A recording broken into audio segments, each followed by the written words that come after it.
Oke, kembali lagi dengan saya Rahmaniar. Pada video kali ini saya akan sharing lagi lanjutan video sebelumnya yang tentang aplikasi SPSS. Nah, untuk modul yang kedua ini kita akan bahas tentang pengolahan data dengan menggunakan aplikasi. Nah, namun sebelumnya saya akan menyampaikan sedikit apa sih pengolahan data itu. Nah, pengolahan data itu suatu proses untuk memperoleh data atau angka ringkasan berdasarkan kelompok data mentah. Nah, data mentah itu sendiri adalah hasil pencatatan peristiwa atau karakteristik elemen yang dilakukan pada tahap pengumpulan data. Kalau data atau angka ringkasan itu bisa berupa jumlah, ada proporsi, ada persentase, rata-rata, dan sebagainya. Dan adapun tujuan dari pengolahan data itu adalah mendapatkan data statistik yang dapat digunakan untuk melihat atau menjawab persoalan secara agregat atau kelompok, bukan satu persatu secara individu. Dan metode pengolahan data itu ada dua. Ada pengolahan data secara manual atau manual data processing, dan pengolahan data secara elektronik. Baik, langsung saja kita langsung bahas soal-soal latihan bagaimana cara mengolah data dengan baik. Jadi ini sudah ada tampilan SPSS, aplikasi SPSS, dan juga di sini sudah ada contoh soal latihan. Nah, di sini untuk tampilan SPSS itu sendiri seperti ini, ada menunjukkan data view dan variabel view. Adapun untuk data view di sini itu tempat untuk menginput data variabel statistik.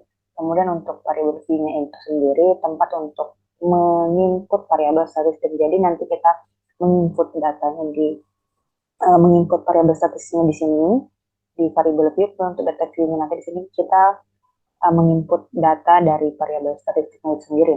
Oke, di sini sudah ada soal latihan.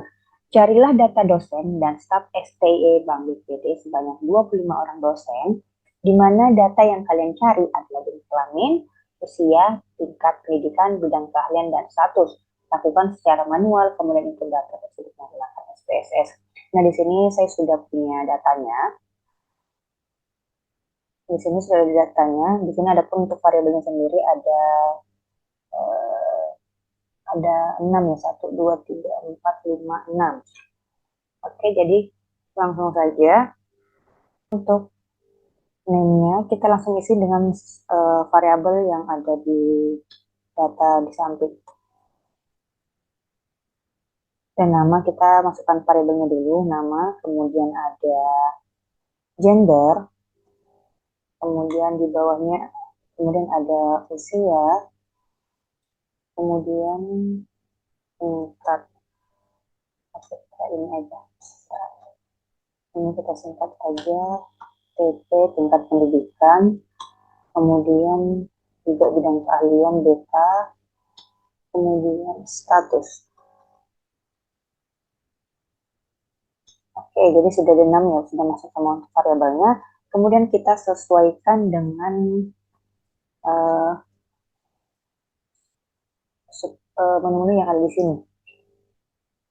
Adapun untuk type itu sendiri adalah variabel yang akan digunakan. Nah, di sini ada sebenarnya 8 type ya, tapi di sini yang akan kita gunakan itu hanya antara numerik dan string.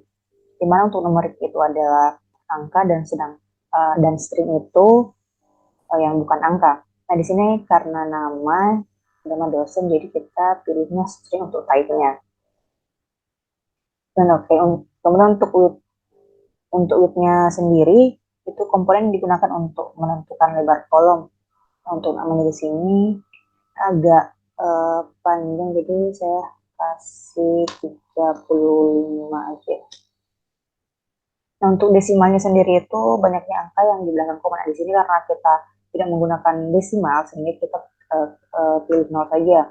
Dan untuk label, di sini saya masukkan aja nama mahasiswa. Kemudian untuk value ini itu adalah untuk memberi value dari variabel data yang tipenya benar atau ordinal. Ini karena tidak ada kategori untuk nama sendiri, jadi kita lewatin aja. Kemudian untuk missing, kalau missing ini digunakan untuk data-data tertentu, jadi di sini kita lewatin juga. Nah, untuk kolomnya ini saya sesuaikan dengan grid yang tadi 35. Oke, kemudian sini align adalah letaknya di sini sudah benar left.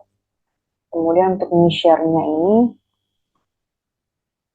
untuk measure-nya kita pilih yang nominal karena biasanya ada data yang dapat didapat dari kategorisasi. Oke, kemudian berikutnya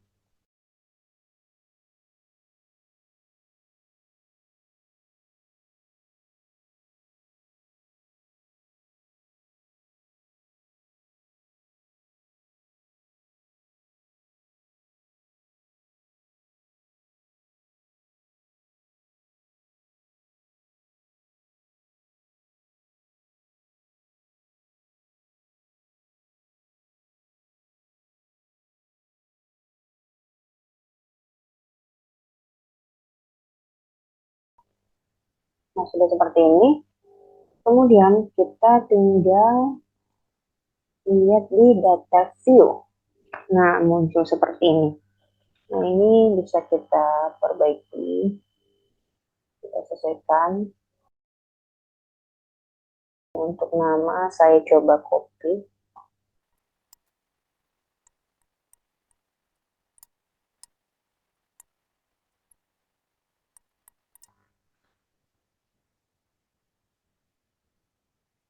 Untuk usia kita klik mana lagi.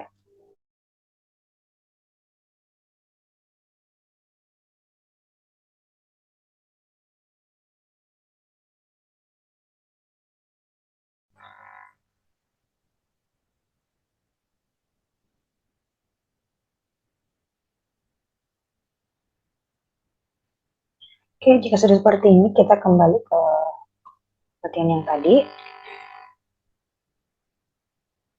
Di sini sudah ada pertanyaan. Nah, yang pertama itu tentukanlah median modus nilai terkecil, nilai terbesar, rentang simpangan baku, variance coefficient, kurtosis, coefficient, screening untuk variabel usia di dosen di kampus TI Bang BPD.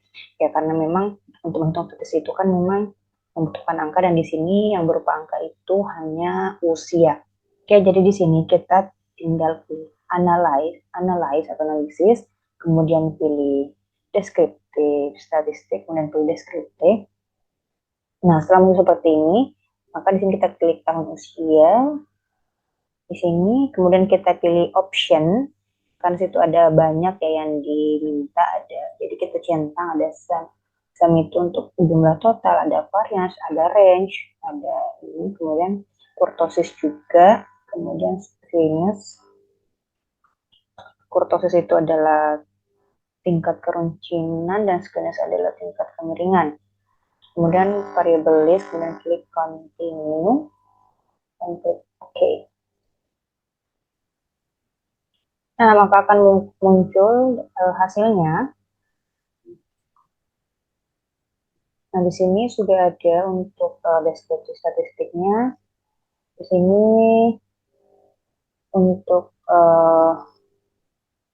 total data kan ada 25, kemudian untuk ratio ada 20, ada minimum 30, maksimum 50, kemudian totalnya 1057, kemudian standar deviasinya 7,397, skewness-nya min 5, kemudian kurtosisnya min 1,4.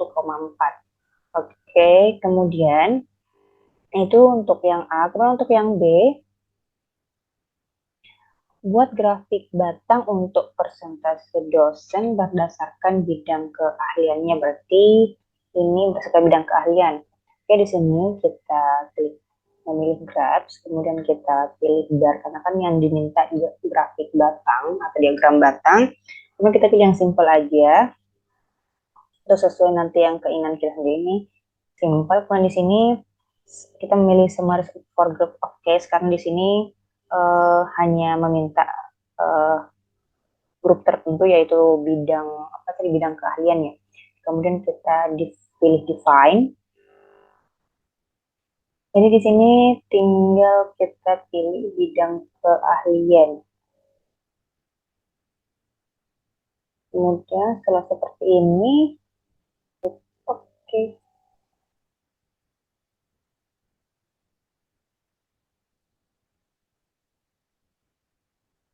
Nah, sudah muncul seperti ini untuk grafiknya. Bisa dilihat untuk bidang keahlian yang ekonominya lebih banyak, dan ada juga yang di bidang keahlian itu ada pendidikan, ada psikologi, dan juga sastra. Oke, ini untuk yang bagian B. Oke, kita lanjut. Untuk yang C, buat grafik bata untuk persentase dosen berdasarkan tingkat pendidikan. Oke, jadi hampir sama ya. Sekarang jadi kita tinggal pilih graf, kemudian pilih bar, kemudian pilih simple. Ini sama smart group of class kan grup tertentu. Ini kita pilih tingkat pendidikan. Ini kita kembalikan dulu, kemudian kita pilih tingkat pendidikan. Oke, jika seperti ini kita tinggal klik OK. Nah, hasilnya di bawah. Oke, jadi bisa dilihat untuk tingkat pendidikannya itu dominan atau rata-rata itu yang terbanyak S2 dan S3 hanya beberapa gitu. Oke, itu untuk yang bagian C. Kemudian untuk yang D itu buatlah grafik lingkaran yang menggambarkan rata-rata usia dosen berdasarkan bidang keahliannya. Oke, berarti ini kita tetap sama masuk di graf. Kemudian pilih lingkaran grafik. Ini ada pie ya, pie. Kemudian kita klik ini summary for group of case. Kemudian define.